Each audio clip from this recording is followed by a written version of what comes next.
Hello and welcome to the live stream. Today we're talking about all things Stream Deck. I've got a queue of questions all lined up, but if you've got any questions, then drop them into the chat as well. I ended up doing this stream because last week we did an Ecamm Q&A and I realized it turned more into a Stream Deck Q&A, so I figured it probably needed its own one. But as I say, we'll just go through, and I've got a load of frequently asked and questions that have come up just recently as well to go through. I thought it'd be useful though for anybody just seeing the title and coming here for the first time, starting with an obvious question that I get asked all the time, which is, which Stream Deck should I buy? I should probably actually just backtrack a little bit and say, what is Stream Deck for the uninitiated? So the Stream Deck is this device that I've got on my desk. I've got another couple over here, and I've got a couple on the floor as well. And it is essentially just a keyboard. That's all it is, a USB keyboard. But the little superpower that it has is the thing that is showing on these keys here. You can basically choose what action they are performing, and you can also change like the icons on those keys as well. So if I just go over here, we've got another page of some further icons and some further buttons and so on. So you can just sort of go through those, and then when you press the button, it's going to perform an action. And I always say that Stream Deck is misnamed. We were just talking about this in the Zoom backstage, because the thought is then that it is a streaming device. And whilst that may be its origin, it can do so much more. And it should be called a productivity deck, really, because it's the ultimate productivity tool as far as I'm concerned. And what I'm using it for right now is this is controlling my live production with Ecamm Live. So when I press this button here, it's going to go back to my main camera like that. So yeah, it is really an amazing tool for controlling Ecamm Live, OBS, all of these live production tools that we have, and combining it with presentations and things like that to be able to switch our scenes, switch back and forth, record videos in one take with no edits, which is what this whole channel was set up for in the beginning. But as I say, it's so much more than that. It is the ultimate productivity tool. But just to quickly go and look at the different models, because as I say, the common question I get asked is, which one should I get if people are just starting out and venturing into this from the start? Well, the first Stream Deck that came out looked a little bit like this. This is actually the Mark II. It's a slightly different form factor, but the button layout is the same. It's basically a 3x5 grid, so 15 keys. And then we've also got a 6-key version. So I'll just click on this. It's going to take a little while to load up. We've got the little tiny, teeny one there with 6 keys. And then we've got the one that you just saw on my desk, which is the 32 key.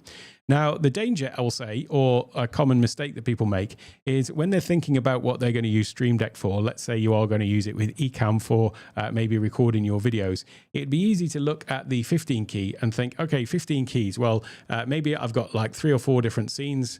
Maybe I want to start and stop my recording. Maybe I might want to add in a couple of overlays. And you might easily get to, thinking 15 keys is going to be more than enough. The only word of caution I'll say there is that once you get Stream Deck, they have a habit of multiplying, and you realize how many different things you can do with them. And so whatever you think you are going to need in terms of the buttons, there's probably going to be many more actions that you could add to that once you start using it. So in terms of, which one should you get out of these, let's say, classic format ones with the 6-key, 15-key, or 32? Obviously, there is a budgetary consideration there. So, I know everyone doesn't have infinite resources. Wouldn't it be great if we all did? But if you can stretch to the 32 key, I'm sure you'll be really happy about it because of all the other things that you can do with it. And I know lots of people who have bought the 15 key, learned what it can do, and then regretted it. Either that or just added a 32 key to their setup. Now, another thing that was added or changed middle of last year, I guess, is that there is, or maybe it was earlier this year, is that they have what's called the classic keys or scissor keys. Now, the thing that that's going to do is the scissor keys are going to go down a little bit more evenly. So I've never had any issue. I don't necessarily see that I need to suddenly go out and swap all of my Stream Decks. But what you will notice is that, you can press down the corner of the Stream Deck button and you'll see that it does wobble a tiny little bit. But like I say, I've never really been using this and thinking, oh my gosh, I wish these keys were a little bit more accurate or responsive or whatever. They've always worked perfectly fine for me. But just so that you know, that is something that you can choose now, whether to have the standard keys or the scissor keys. You can also get them in multiple different colors now as well, which you didn't used to be able to. So those are the three kind of standard Stream Decks.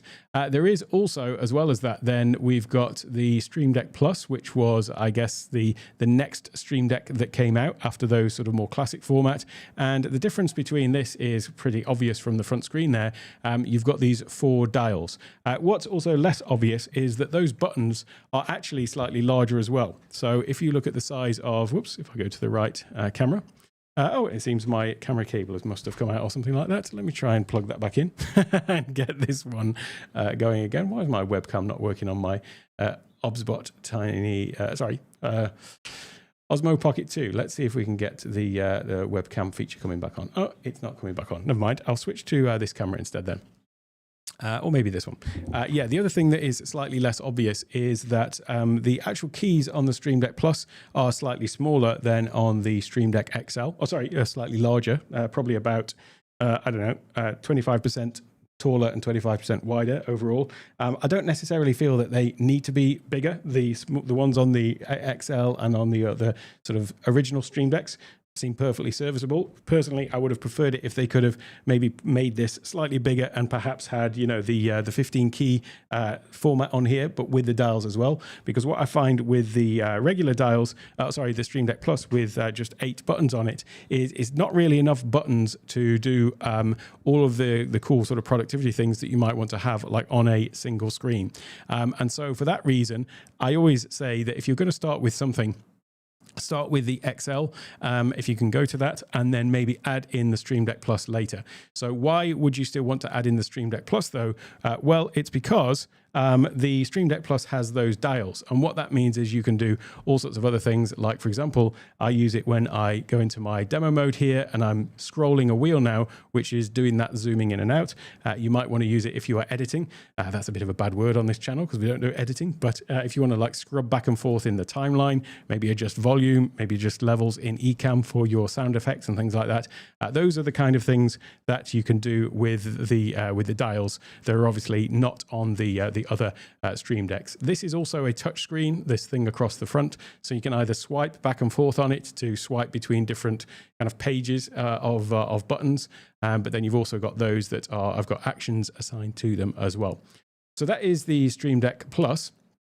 The next one that was bought out sometime last year was a kind of lightweight version. I don't know why that image is all screwed up there, but this is the Stream Deck Neo, and that is 8 buttons, and it's got this other little display on it as well.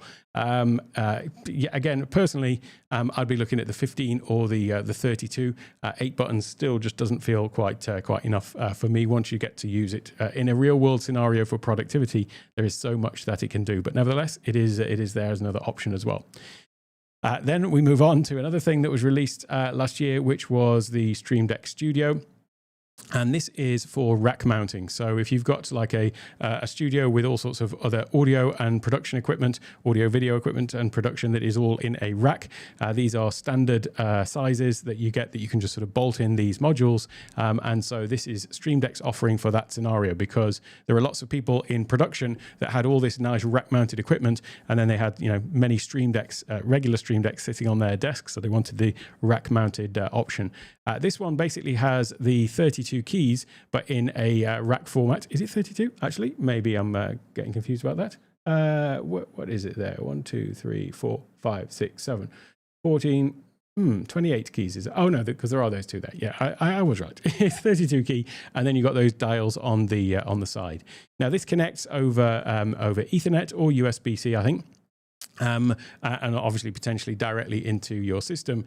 And this was built out in conjunction with, there's a piece of software called Companion, which we'll come on to later, which is basically almost like a completely separate software that you can program with Stream Deck, or you can operate with Stream Deck kind of separate from the Stream Deck software. So this one is a little bit niche. I do have visions of my studio having a load of rack-mounted Stream Decks, but honestly, the desk ones are the practical ones for me here, because I'm sitting at my desk, and so I've got my my Stream Decks around me, 2 XLs here, and the Stream Deck Plus, and now a touchscreen in front of me that can also have Stream Decks on it, because now we've got the virtual Stream Decks. And that brings me on to then the virtual Stream Deck, which is you can actually have virtual Stream Decks on your desktop that you click to activate the buttons. And when that first came out, I thought, well, I'm not going to be going and doing that thing of clicking on buttons on the screen, because that kind of defeats the object of Stream Deck. But having added a touchscreen into my workflow, it means that now I could potentially have a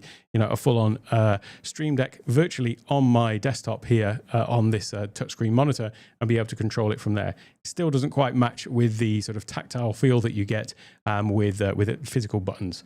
Finally, then, there is the Stream Deck modules, which are basically just the actual faceplates, if you like. That then you can build into your own interfaces. So you could build out your entire, built-in system here, control services that you then drop these into.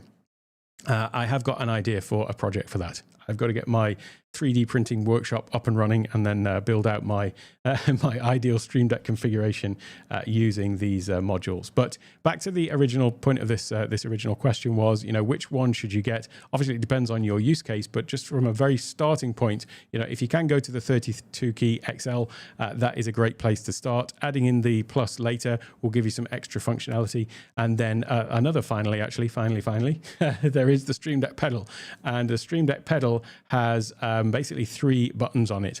And now I was using USB pedals on my computer before this came out, so I'd already got used to the idea of controlling the computer with your feet. It might sound like a bit of an odd thing when you haven't done it before, but honestly, once you get up and running with all the workflows that you can do with Stream Deck, sometimes it's useful to be able to do things hands-free. Like if you're on a Zoom call, if you're running a presentation and you want to advance your slides and switch scenes and things like that.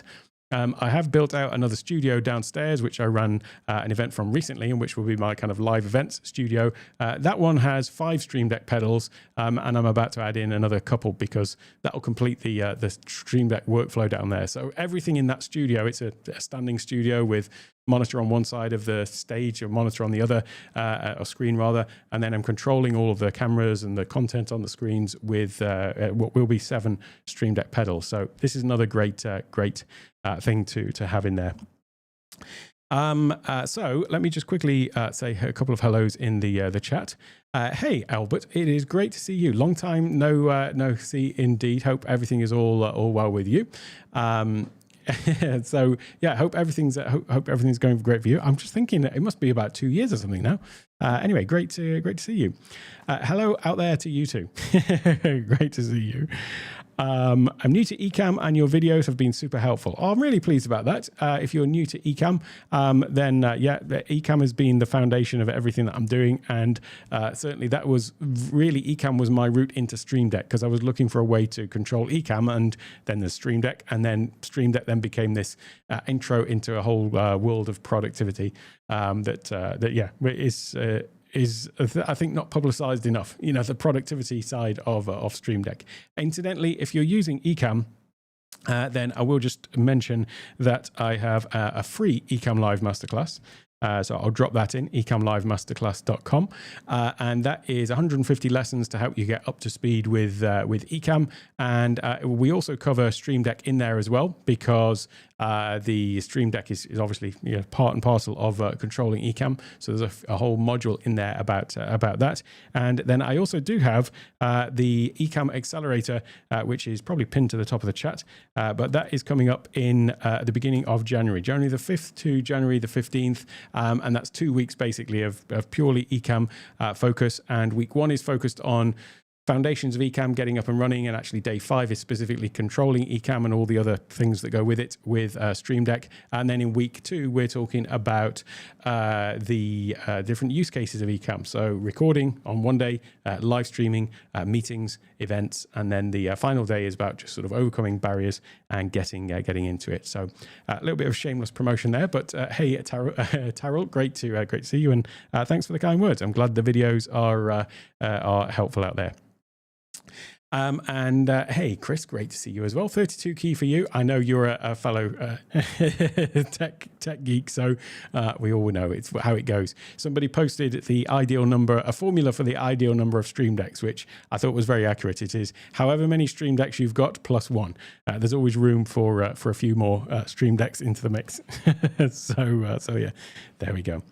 Incidentally, I often get asked like why I've got two Stream Deck XLs on my desk, and like what's the need for it, because you aren't just limited to the number of keys that is on the Stream Deck. So this is 32 key, so I can have 32 actions on there, but we can also have multiple pages. I showed you earlier how, I just press a button on here and it's going to go to an entirely different page of buttons, and press it again and it'll go to another page. So you can have up to 10 pages in a profile. So that's already 320 buttons. And you can also have, I don't want to say infinite profiles, but you can certainly have loads. I've got dozens of them. And a profile is basically an entirely new set of pages and buttons. And then again, within the different profiles and different pages, you can have a folder that has got multiple different actions in that. So really, the expandability of this is far beyond just the number of buttons that is displayed on the screen. So why then do I need an extra Stream Deck? Well, the reason I added that in was when I came to a point where the buttons that I'd got on one particular screen of the Stream Deck were all used up for a given live production scenario. Because what I didn't want to be doing is I didn't want to be in a live production where, let's just go to my primary Stream Deck here. This is the one that I'm controlling the stream with. These buttons down here are for different screens, different scenes. So this is for my different camera angles. So switching back and forth between different camera angles over here. Whoops. Pressing the wrong buttons, that would help. So that's what these 4 buttons are, switching to different camera angles. This is my top-down camera, my little mobile handheld camera. These ones are all for different screen shares. This is for presentations, writing on screen, things like that. So these are all related to my production. And what I found was, if once I'd filled up this with buttons that I wanted to have access to all the time during my productions, it meant that I didn't want to be switching to a different page, because then what happens is you might switch to a different page and then you don't have that muscle memory. The whole reason that Stream Deck works so well is because ultimately you get a muscle memory. I don't need the Stream Deck in front of me to know like that. I can just feel down onto the Stream Deck here. And if I want to switch to that camera, I'm just sort of feeling down where it is on here. If I want to switch back to my main camera, then I can just instinctively feel where that is on the Stream Deck without looking. So having that muscle memory is really important.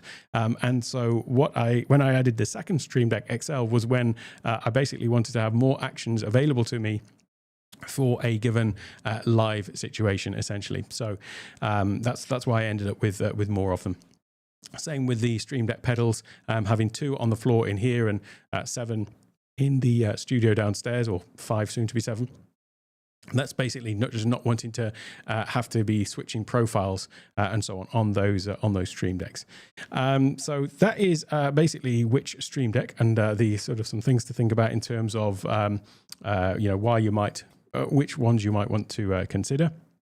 I mentioned something called Companion earlier on, and this is a question that I get asked a lot: is do I use Companion? And you might hear people talking about Companion in conjunction with Stream Deck. I should have actually had the website open, Companion Stream Deck. But what Companion is a third-party software by a company called BitFocus. So it's this BitFocus Companion, and there are a couple of ways that you can use it. Basically, this allows you to integrate with other things. So the way that Stream Deck works is you have all of your actions on here. You've got a list of all potential actions down here. These are all the plugins that you've got. And so if I want to, for example, control Keynote, I can just drag and drop these buttons on. So there are a whole series of plugins that you can download here, and then you just drag the buttons onto your Stream Deck as and when you need them.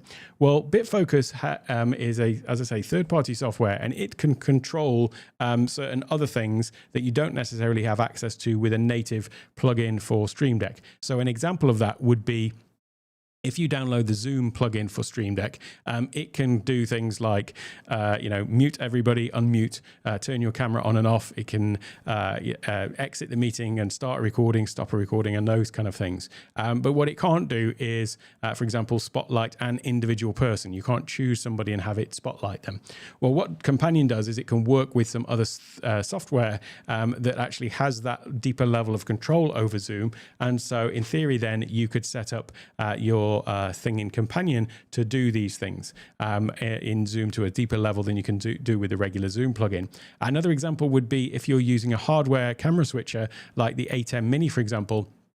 rather than just use the buttons that are on the device itself, you might want to do some things that you can only really do in the Ecamm Mini software that you don't necessarily have on buttons. Well, now you can create those different macros and things like that in Companion to be able to control your Ecamm.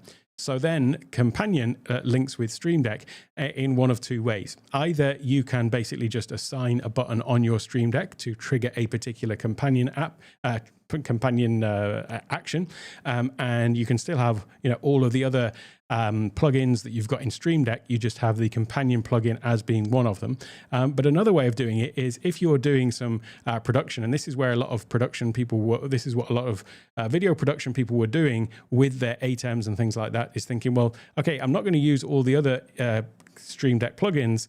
This is just going to be a dedicated Companion device. And so in that case, you don't have access to all the other plugins. You're basically just using it as a front end to control Companion effectively. That's what the Stream Deck is used for in that context. And that is where the Stream Deck Studio came in. It was very much built around that idea, although you can program it regularly, I think, but it was very much designed around this idea that, this is then becoming a front end to Companion. And so you'll see in all the demos that, they're talking a lot about Companion software with that, because it's using it as a more of a sort of pro-level broadcast system. So that was just what Companion is, because you may hear people talking about it. And the fact is, you don't necessarily need that, and it may well be overkill for what you're doing. And I don't use Companion because everything that I need to do at the moment with Stream Deck, I can do without it. So I've just never really got into it. I've never used the hardware camera switcher. I only investigated it prior to using Ecamm. And then now there's the Rodecaster video come out, which kind of think blows regular hardware camera switches out of the water anyway. So and that can be just natively controlled with the Stream Deck app. So anyway, that is what Companion is. Now on to a couple of the questions that I get asked a lot, or common issues that come up. And one of them, and this is something that I banged my head against the wall for weeks before figuring out what the answer was, and it was somebody else figured it out for me, thankfully, that I found somebody else who gave me the solution. So then I made a video about it. But it was about this thing where you're clicking around in your applications and suddenly the Stream Deck seems like it keeps switching profile. So if you found this, that you've been in a particular profile on your Stream Deck and then suddenly, let's say, you're in this profile and then all of a sudden, completely randomly, it just switches to a completely different profile and then you're having to go back in and switch back to it. That is usually caused by, there is a setting in the Stream Deck which is for default profile. So what I mean by that is if you click on the settings over here, and then we go into where it says profiles, you'll see you've got all your different profiles that will be listed over here in this list. And there's usually one as just sort of out of the box that is marked as make this my default profile. And what you'll see is there's a slight difference in that it's got this little box around the buttons. So all of these others have got this little three lines here, whereas this one has got a sort of 9 dots and then a box around it. And that is then your default profile. And what that means is that when you click into any app that doesn't have a profile assigned to it, it's just going to automatically flick to this one. Well, if you're not using this feature of having profiles assigned to certain applications, then it's just going to constantly be flicking back to it. So I always just say go in and make sure that you don't have any set as your default profile. That brings us on to another feature that, as I say, I don't actually use, but it's this one here where you can select a specific application. So let's say you've got a load of Photoshop actions and a load of Excel actions or whatever the applications are. You might want it to be that whenever you go into that application, it automatically switches to that profile. The reason why I don't find those particularly useful is because quite often I'm on a Zoom call or I'm recording a video and I might be demonstrating something, or you might be on a Zoom call and be showing somebody something in the application. Well, if I've got a profile set up that is for controlling my, the live production of my Zoom calls, which might be, maybe a couple of scene switches because I always use the Ecamm virtual camera, or it may be the, just the regular Zoom controls.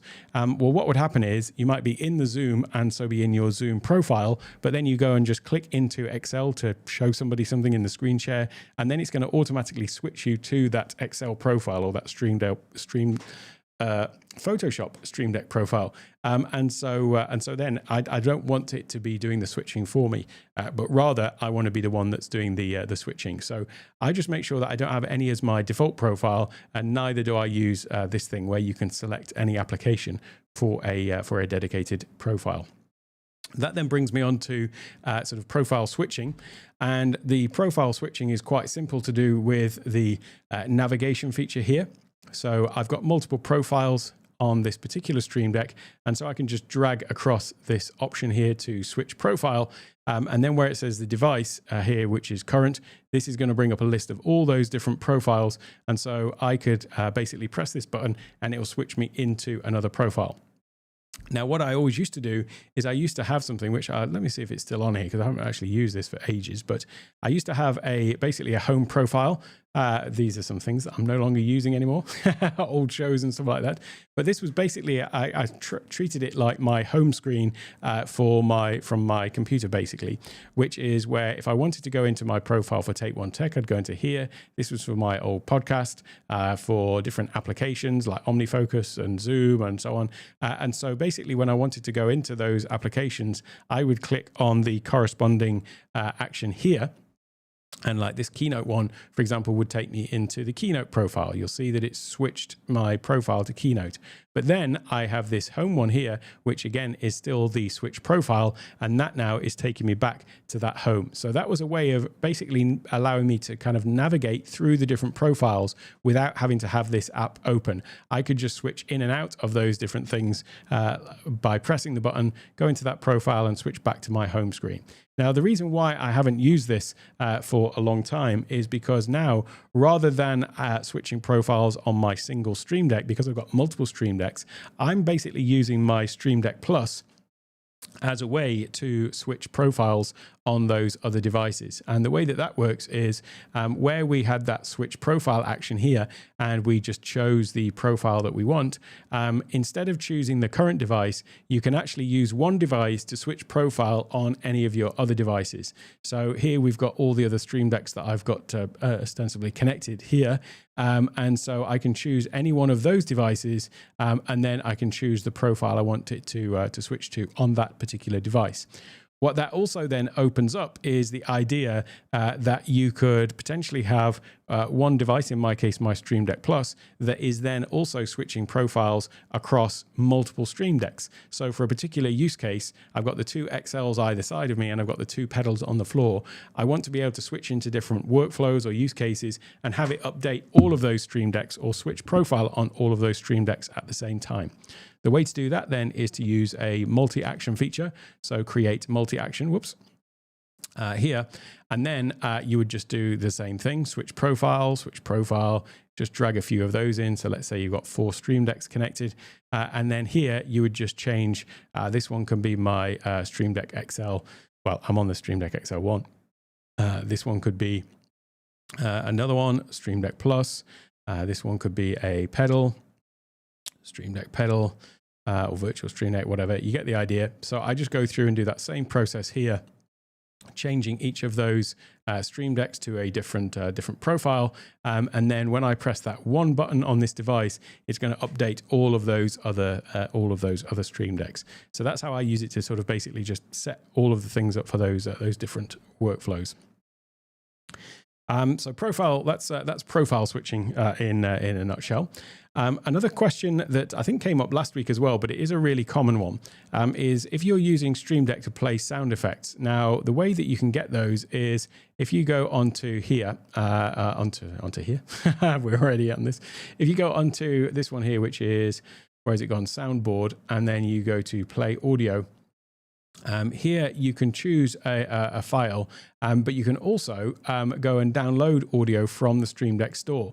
So these buttons just up at the top here, if I go to Elgato Marketplace, and then I go to audio, I've got to get back into my my main scene so I can switch scene. If I go into, let's see, audio, I think this is where we can get the audio clips from their audio library. Let's see. Oh, where have they gone now? I'm looking for their sound effects. I'm just trying to see where they are now. Have I just missed them somewhere? Have they moved them? Or am I just not finding it? Sound effects. Let's see. That's finding me the plugins. Have they moved it somewhere? Let me just check and see if it's over here instead. Let me just go back to this. And if I go to play audio, they used to have the audio library in here. Maybe I'm completely missing it, which is more than possible. Multimedia, play audio. I'm completely missing it now. Stream Deck icon library, audio library. Where have they moved that to? Okay, I will just quickly gloss over that until I figure out or remember where it is. You can download sound effects and like music and things like that from here as well. Maybe it's in Wavelink. I'm just trying to look. Oh, here it is. There it is. That's where it is. I'm in the Stream Deck store. It's because I was in Stream Deck. So it looks like it's now in Wavelink on this left-hand menu. And then here is where you can find the audio effects and things like that. So you can download from there, I guess. Or that looks like effects for the Wavelink software rather than sound effects and things like that. I will cut to the problem that I'm trying to solve rather than where to find those. So, because my point is that I don't actually use the sound effects and music beds and things like that from Stream Deck. And the reason is when you do download them from the Stream Deck store, wherever that is, whenever I can figure out where it is, you are downloading, basically it's kind of a proprietary file format, and although it does save it on your hard drive, you can't sort of get at that. You can find the file, but it's not an MP3 or a WAV file or anything like that. It's this proprietary format. Now that doesn't necessarily matter, but where you can run into issues is if you are recording, let's say with Ecamm, or you're live streaming like I am doing right now.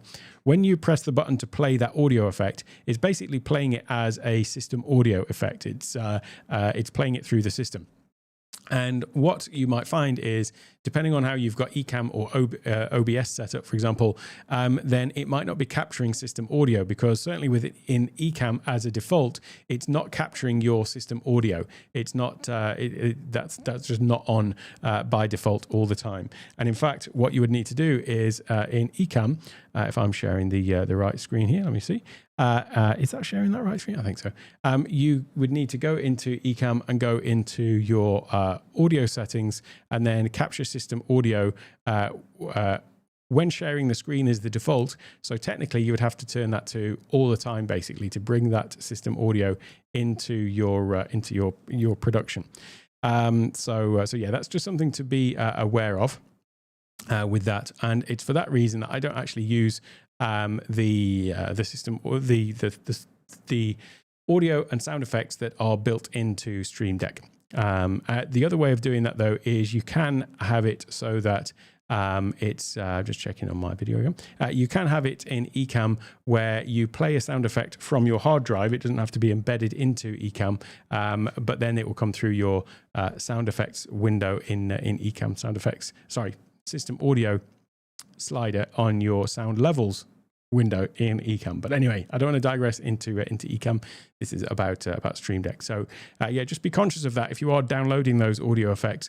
The same would be if you are on a Zoom call and you want to play some sound effects and you're pressing the button on Stream Deck, you're physically hearing it, but that audio might not be capturing, being passed through into the Zoom call or whatever. So yeah, just notice that.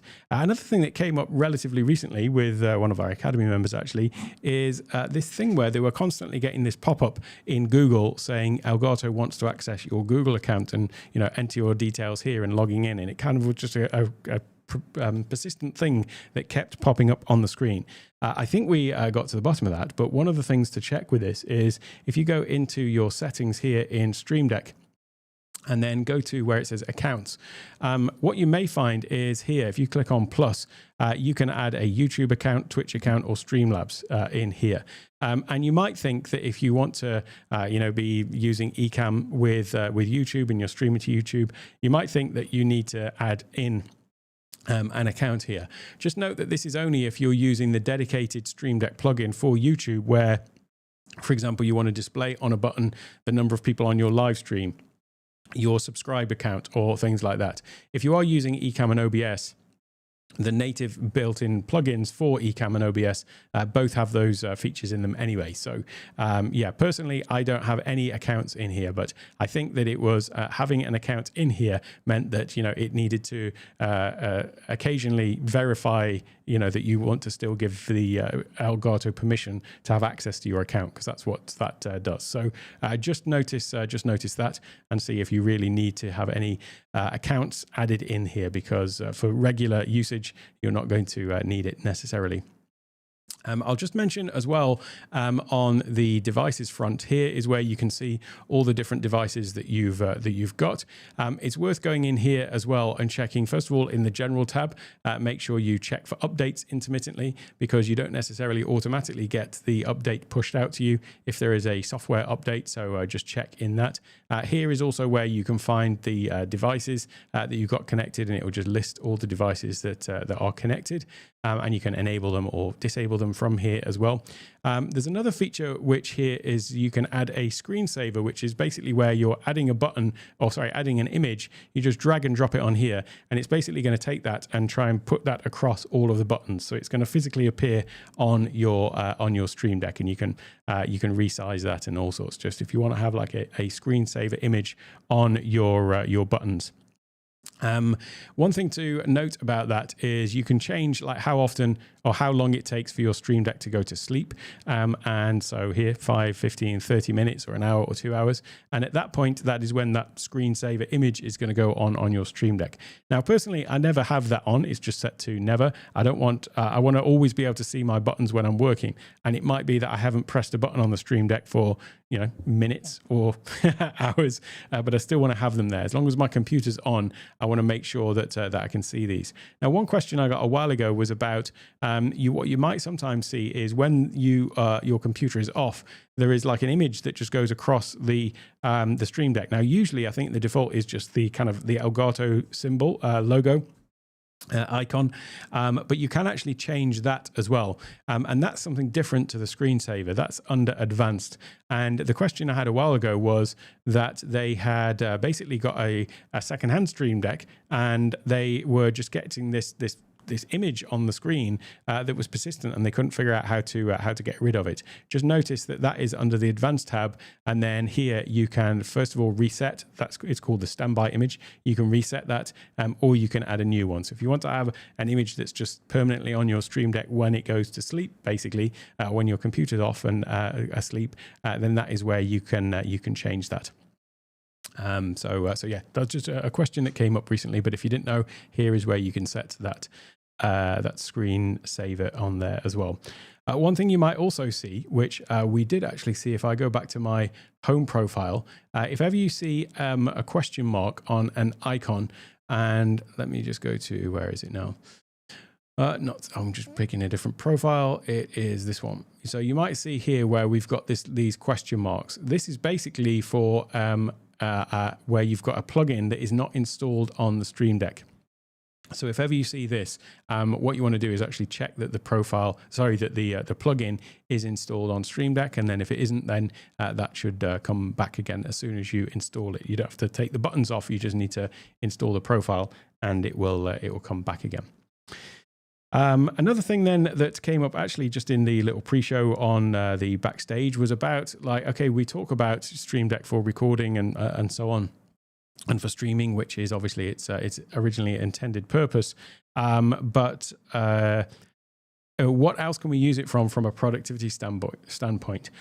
I just want to say, really, it is the ultimate productivity tool, and it should be on every desk. I mean, I feel it is that powerful as a tool that everyone should have one. It should just be sitting on every desk, just as important as the main keyboard, because what it does is it reduces a huge amount of friction in so many ways. And if you have ever gone down the route of trying to memorize shortcuts, or you use software where you can create keyboard shortcuts for things, part of the problem is obviously there are some that you just build up over time. Like probably most people know Control S or Command S is for save, or Command P for print, or copy paste, Command C, X, Z, those sort of things, undo, redo, and those sort of things. We build up this muscle memory of keyboard shortcuts, and every new app that we get, there are usually keyboard shortcuts associated with it. And sometimes there's a bit of a cognitive load involved in that, or a bit of a learning process involved in actually memorizing all of those keyboard shortcuts. And one of the things that Stream Deck does is, first of all, those commonly used shortcuts, rather than pressing, some sort of complicated combination of, Control, Shift, Command, and the key, you don't have to actually remember them because you've just got them visually there in front of you. It also just means that you've got them easily to hand as well, that you can just be sort of easily going from like one thing to another, just be it by having your hand like over the Stream Deck itself and just easily switching. So that's another thing about it, is just even for regular keyboard shortcuts, using the Stream Deck as a replacement for that, where you've got, your little icons that represent whatever those things are. You're not having to memorize keyboard shortcuts. You've just got them there in front of you with a little symbol that depicts, what it's doing. But then you can take it a step further and start, chaining together multiple versions of these things. So maybe there's a thing that is a series of keystrokes or a series of actions that you normally do. And basically anything that you do repetitively on your computer, where it's just, a step-by-step process. Let's say, for example, we all at some point come in, switch our computers on or wake them up or whatever, and then we've got to get into our work mode or doing whatever we're doing. And that might involve opening a series of documents. It might involve opening a series of websites, programs, or whatever. Well, the fact that we can just easily do that with the Stream Deck by coming over here and in the system setting here, if you've got a particular website that you open, you can just type in the title here, type in the URL, and then now when you press that button, it's going to open up that website. So maybe there's common websites that you go to all the time. And yes, you could have shortcuts in your browser for these. You could have bookmarks. But if you just want to be able to press a button, and then when you press the button, it's just automatically opened up the browser window, which that has, and just opened up the web page, then that's a really good way of doing it. So you could even have, a page that you go into on here, or a profile that's just a series of, commonly used websites that you need to navigate to. But maybe what it is you want to have you've got a file that you constantly open, or a folder that you constantly open. Well, same thing here. You've got this option for open here, and you can either open an application, a file, but you can also open a folder. So if I was to just navigate to a particular folder on my computer here, and now when I press that button, it's just going to open up the Finder on the Mac, and it's just opened up that folder for me. So if you're constantly going in and out of a specific folder, then that's a great way to do that too. But more than likely what you're doing is you're in a particular workflow where maybe you need to have two websites open and a particular folder and maybe a particular document or whatever, and a particular application. What you can do there then is, if you right click and do create multi-action, now potentially you could add in a couple of websites. Maybe you're going to open a folder. Maybe you're also going to open, a couple of applications, and then just assign what all of those are, just as we've done previously. And so now when you press that button, it's going to do all of those things all at once and just open up everything that you need ready for work. If you then combine it with other productivity apps, like there's an application I use called Moom, which is for window management. And what that allows me to do is, first of all, I can just open up my different applications, and I've got a button here that allows me to basically just move this around the screen to wherever I need it to be. But I can also save certain snapshots as well. So for example, like if I load up my mail program and I load up my calendar, you'll see that this is, where's it gone now? If I open up my inbox, there we go. Now I've got a folder open, a mail app open here, and I've got my calendar open here. Well, so my calendar's there, my mail's there. Whereas what I want is I want them both over on that screen. And so I've got a button that when I organize, it's just going to move them both over and it's put them exactly where I want them. So I always have my calendar at the top and my mail down below. And so that was a Moom shortcut. Moom is a Mac app that allows me to arrange windows on my Mac. And so what you can do is into that multi-action that we just created, what you can do is as well as opening all those different things, you can basically just have a keyboard shortcut that is going to trigger whatever the Moom shortcut is for positioning those windows. So as a productivity tool, being able to just sort of come in the morning or the afternoon or whenever you're working and just press one button and everything not only gets open in the right place, opens up the right things, but also positions them in the correct place on the screen. It removes a huge amount of friction. And I see lots of people who their way of working is kind of things open up randomly on the screen and they're in different places every time. If you can get into the habit of putting things in the same place every time, I always use the analogy, it's like getting into a car. Imagine all the buttons switch around every time you get into it. You're going to be doing the wrong things. It's like whenever I drive someone else's car where the turn signals are on the opposite side and I'm constantly like turning the wipers on instead of indicating, that it's the same kind of thing. If you don't have the things in the same place every time, it's going to add a load of friction into your workflow. Well, this makes it really easy to sort of build that into your system so that you press a button and everything's there ready to go. The other then superpower of the Stream Deck is when you combine it with other productivity applications, like on the Mac, there is a great program called Keyboard Maestro. Now, Keyboard Maestro, originally, the primary way of controlling it was all about keyboard shortcuts. And Keyboard Maestro allows you to create a series of macros. They're a bit like the multi-actions in Stream Deck, but kind of on steroids because they allow you to do so much more. And anything that you're doing on your Mac, more or less, you can kind of replicate with Keyboard Maestro and make a macro out of it that's going to perform all of those actions. And that might be, opening a particular website, clicking on a particular button within that website, entering some details in a field, going to the next field and pressing another button. And you can basically replicate all of those individual steps and stages that you're doing, moving files around and all that kind of stuff. You can replicate all of that in Keyboard Maestro, but instead of then assigning a keyboard shortcut to it, we can just assign it to a button on Stream Deck. And so from a productivity point of view, combining Stream Deck with something like Keyboard Maestro is going to take all of these things from a productivity point of view to a next level, because you can then think, what is anything that I do repetitively, on an ongoing basis that I want to automate, that I want to be able to activate, myself with a button. And you can do it with combining those two things. Even if there is something that I do that it might be, I don't do so much work in Excel, but I used to be in Excel all the time. And it might be that there is a repetitive task that I'm going to do, but it's only going to be repetitive for like 3 hours. I'm basically, updating this cell, moving down a couple of cells, updating that cell, moving down a couple. There are certain things that I might have thinking this is like one short job effectively where I've got to do repetitive work. It would still be quicker for me to just create a quick Keyboard Maestro macro for it and then assign that to Stream Deck and then be pressing a button and it would do the thing. And that was also another time when Stream Deck Pedal is useful for those sorts of things when you still need to have both hands on your keyboard to be typing or doing whatever, but you just want to be able to, advance to the next section or fill out some information or whatever. So those are the kind of things that I would be triggering with the Stream Deck Pedal through Keyboard Maestro. So the sky's the limit really in terms of productivity. And so that's why people who are specifically, knowledge workers or things like that, where they're, working with data, working with things like that, the Stream Deck Stream Deck in particular is hugely valuable for just speeding up that workflow. So another thing then, which is kind of linked to that in a way, I suppose, is another common thing which I've seen, which is where basically they've got the plugin installed.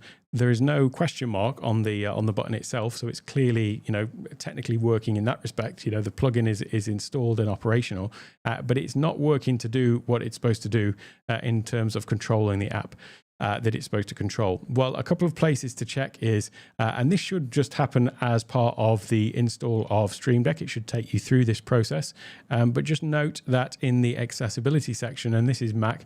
By the way, I got a message, a comment on one of my recent videos. Actually, it was an old video, but a recent comment, which was, this is a bit too Mac-centric. So I apologize, I'm a Mac user. So all of my content is a bit Mac-centric because I don't use PC. But in the Mac, certainly, and I'm sure there are some similar system level settings in PC as well. Just note that in the Mac, under the privacy and security section in your Mac settings, and then go down and look in accessibility, just make sure that Stream Deck is activated in there so that it can control your different apps and so on. There is also, depending on the plugin, what you might also find is, as well as that, then if you go into not just accessibility, but under automation, you'll find that Stream Deck is in there as well, where specific plugins have requested access to specific applications. So you'll find those in the automation section as well. Generally, once those things are toggled on, which they should be as part of the install, they should just generally work all the time. If you're finding that Stream Deck is unresponsive and not actually controlling certain things, definitely switch it off and on again. It does solve a multitude of problems. So simply, rebooting your computer, see if that works.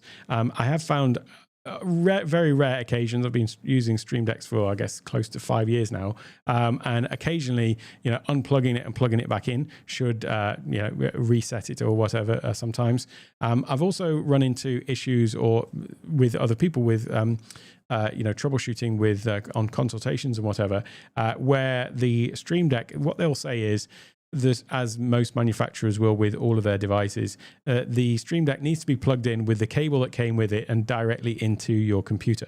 Now, the reason that manufacturers say that is because if you don't use the cable that came with it and you don't plug it directly into your computer, they can't be responsible for whatever you're doing with it. It might be, rather than, although a USB-C cable might look exactly the same as another USB-C cable, one of them might be a data cable, whereas one of them might be charging only, or one of them might be, a certain bandwidth of data, whereas the other one might be lower. So they can't really account for the cable if you're not using the one that came with it.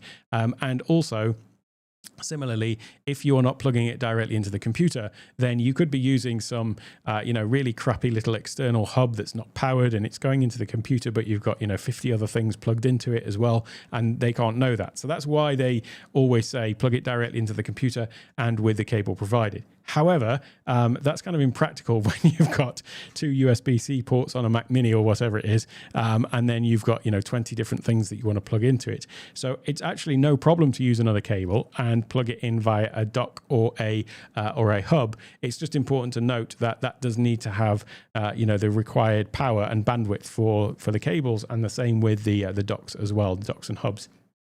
One thing on that, the difference between a dock and a hub.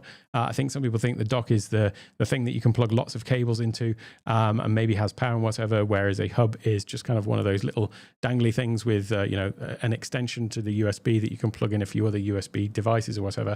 And it's kind of half right, but it's not the case that docks are therefore better than hubs or higher powered. The real difference in the definition is a dock is like one connection going into your computer with multiple different types of connection coming out of it. So you might have a Thunderbolt or USB-C into your computer, but then you can connect, Ethernet, a screen, maybe HDMI, display port or whatever, maybe audio and stuff like that. So a hub is multiple different types of connection that are all being bought into, a dock is multiple different types of connection all come into your computer. The idea being that you have that set up with all those different things going into it, and then you just plug one cable into your computer, and you're then docked into your entire setup.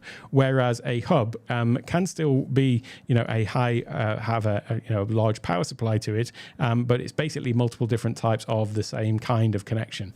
So, for example, I've got a dock on my desk, which is a Wavelink DisplayLink dock that allows me to plug in multiple monitors. So I've got a Mac Mini Pro actually right now that's powering this, and technically that can have 2 monitors attached to it, but I've got 1, 2, 3, 4, 5, and those are being powered because because I'm using the display link dock that's underneath there. Now, basically what I've got plugged into that is some of these monitors, but then also I've got some other things plugged in over USB. However, the Stream Decks are not plugged into that. They are plugged into a CalDigit Element hub. The CalDigit Element 4 is the one that what I've got. Is that right? Yeah, CalDigit Element. Yes. And that has got basically 3 Stream Decks and a Rodecaster and a couple of other things plugged into it, but they're all plugged in over USB-C.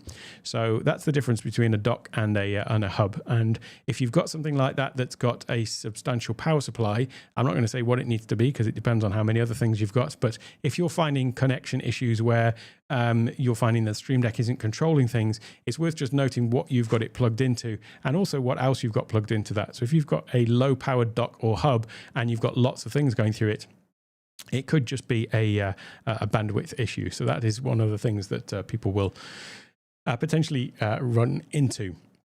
And as I say, that's why they say it needs to go through the cable that that they supply with it. Just coming back to questions, Rich saying you don't have any accounts in your Stream Deck config, but still get Chrome popping up asking me to confirm access. Oh, that is weird then. Maybe I said I thought I'd solved the problem for Annette, who is one of our Academy members who had the problem. Maybe I should check in and see if she's still got that persistent issue then, because that was the only thing I could think of that might be causing that. That's weird if it's coming through in Stream Deck. Then it might be worth checking in the Stream Deck store. I wonder if there's somewhere else we've got in there where we could give it access to our Google. Or perhaps it is. Okay, so here's another thing then. Maybe this is it. When you go to the Stream Deck store, whoops, it's not working for me now. Elgato Marketplace. When you go to the Stream Deck store, the Marketplace, you have the option to sign in at the top. Is it going to take me through to it? And I wonder if here, maybe it's as simple as that. Maybe it is just that it's with the sign in here. I've got just my regular email and a password for my Elgato account. But maybe it's this one here. Maybe it's the sign in for the Elgato store. If you've signed into it with that, in which case, perhaps just sign in with it again and see if that solves the issue. So maybe I didn't have a solution after all, but that might do that. Let's see. Oh, it only pops up when you're switching networks, Rich is saying. That is a really odd one because you wouldn't think that would come up at all, unless it is that. Yeah, I suppose technically. Oh, I see. Let's see then. In your Stream Deck here, that will be what it is, isn't it? It will be because if you're logged into the Elgato Stream Deck store using the Google sign-on, then in theory, your account that's in here will also be signed on. So that's perhaps it. It might be worth going to here and let me just come out of here and just check, see what that does. Going to view account. And what that does is that opens up actually, if I click that, it opens up the account in the browser. Maybe that's it. Maybe it's because it's your account in here, and it's basically you've got Stream Deck open and it's trying to log into your account. I suspect that might be what's going on with that one. Hey Doc, so you're getting that as well. Kept asking to log into Google. Ended up nuking my SD install and later the whole Mac and starting fresh. that's always a solution, isn't it? So yeah, let us know if you have any luck with that though, Rich, without restarting starting from scratch again.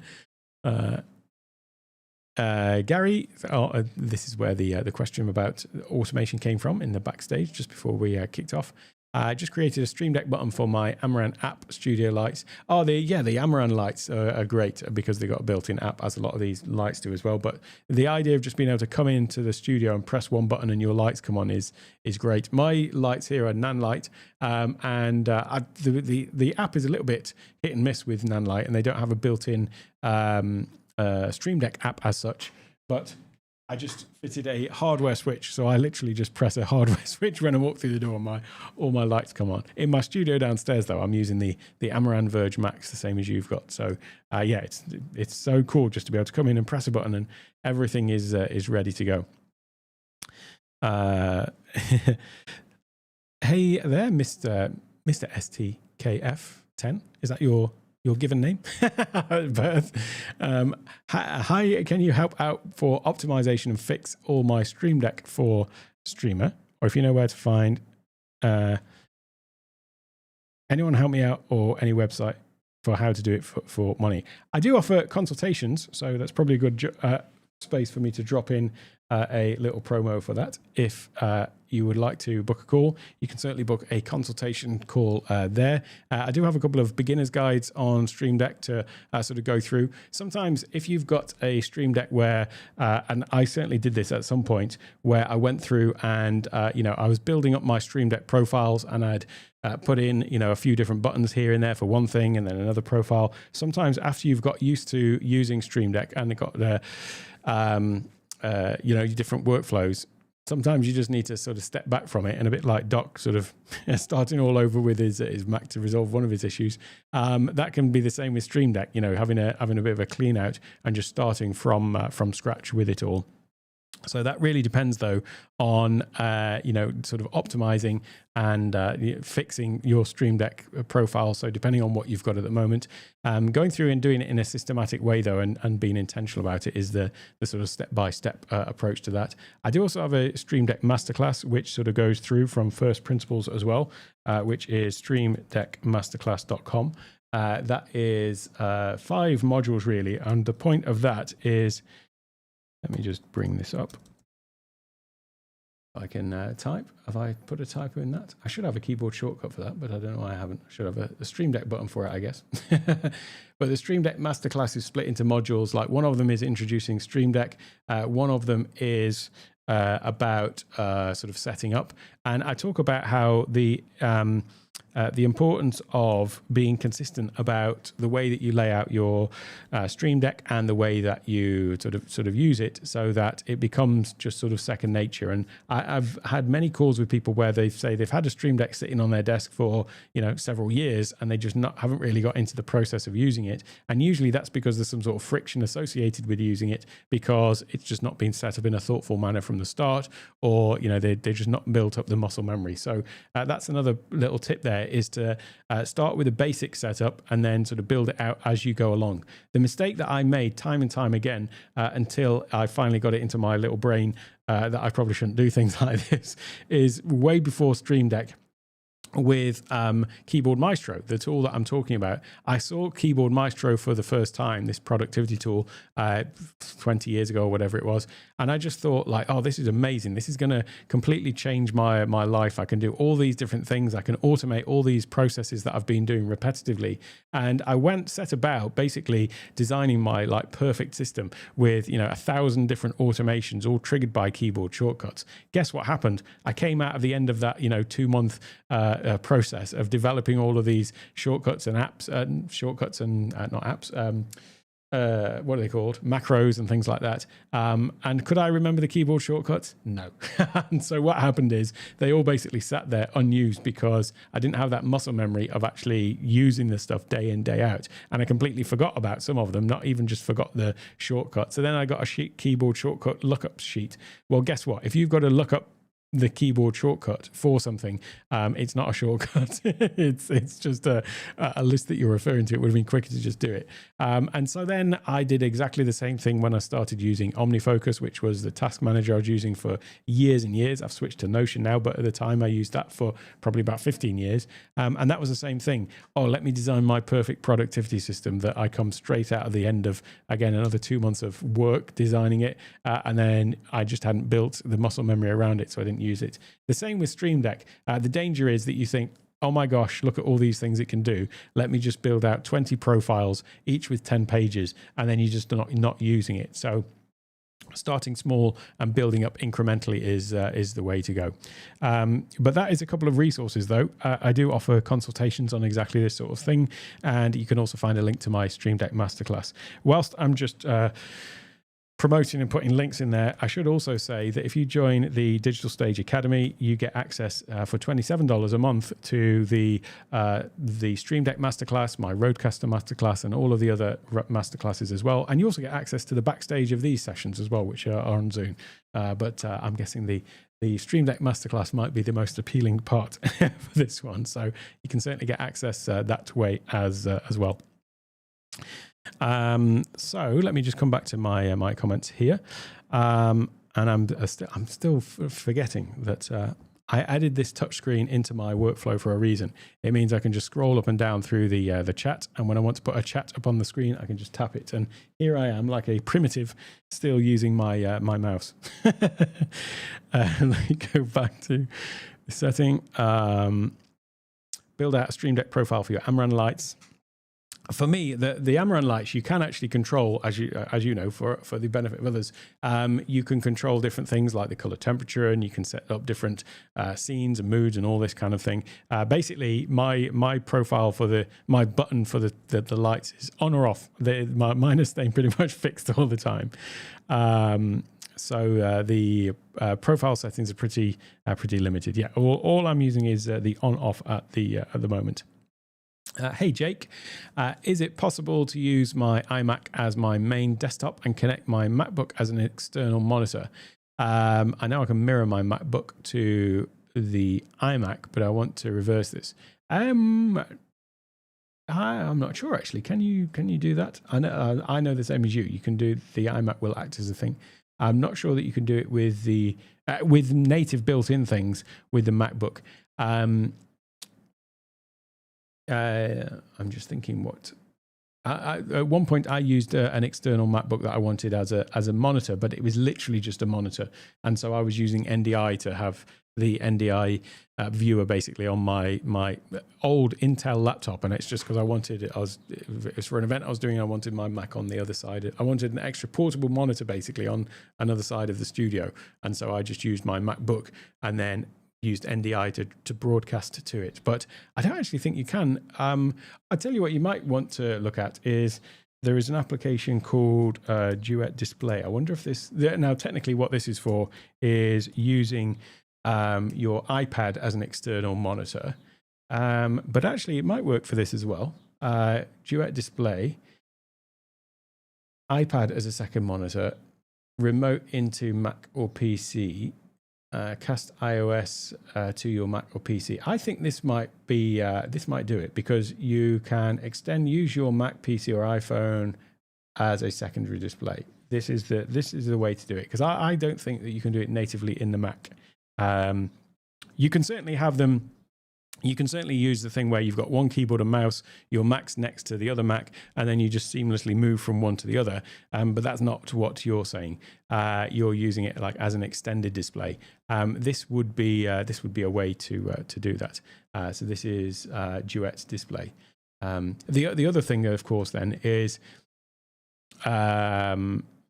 what you could do, depending on what the use case for this is, if it is that if you're using it in, without being presumptuous, like Ecamm production or OBS production, where you want to use it like as part of your production, then that would be in a way that you could have it where you use the built-in feature in Mac where your universal control, where you just move your mouse to the edge of the iMac screen, it magically jumps across onto the laptop screen, and you can use your regular iMac keyboard and mouse to control that Mac. Now, if it is that you wanted to then bring that into Ecamm for production or into OBS for production, then there's a couple of ways you could do that, which is either you could use the NDI,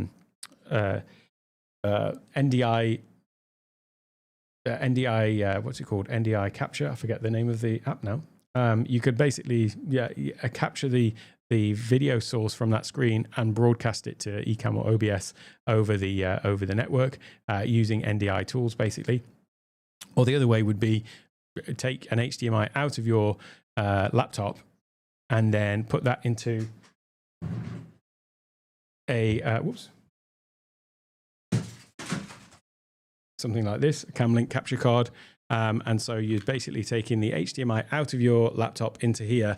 Then this is USB-C, USB rather, and then you take that and plug that into your first computer. And what that does is it presents your screen from your laptop to your iMac as if it was another camera source, effectively, but for the screen.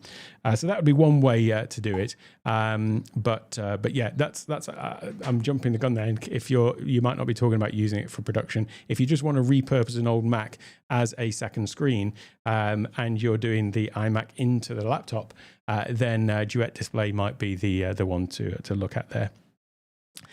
Thanks, Rich. NDI scan converter. That's exactly the one that I was trying to get off the tip of my tongue. Yeah, so NDI scan converter, you run it on your computer that you want to capture the screen of, and then it just presents it to the network as an NDI camera feed, so that then in Ecamm you can add that in that way. But yeah, this one definitely, Duet Display, would work as well. If there are any other questions, I'll just give it a moment for those to come in. Other than that, we'll wrap it up. Jake, glad that helped. Did I drop the link in? Hang on, wait a minute. I didn't drop the link in. I mentioned it, but I didn't actually drop it into the chat. Let me drop that in now. Oh, it's I didn't hit return. That's what it was. Duet Display. That is the name of that app, which is a Mac app, and that also can be used for if you want an iPad as a second screen or whatever as well. Although that's built into the Mac now.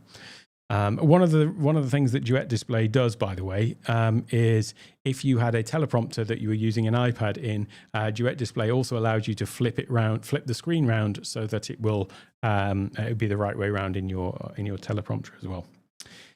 Okie dokie, with that said, we will wrap it up there. Thanks for hanging out. If you've got any questions after the fact, feel free to drop them into the comments down below as well. And feel free to reach out if you have got any questions specifically about Stream Deck or anything else tech related as well.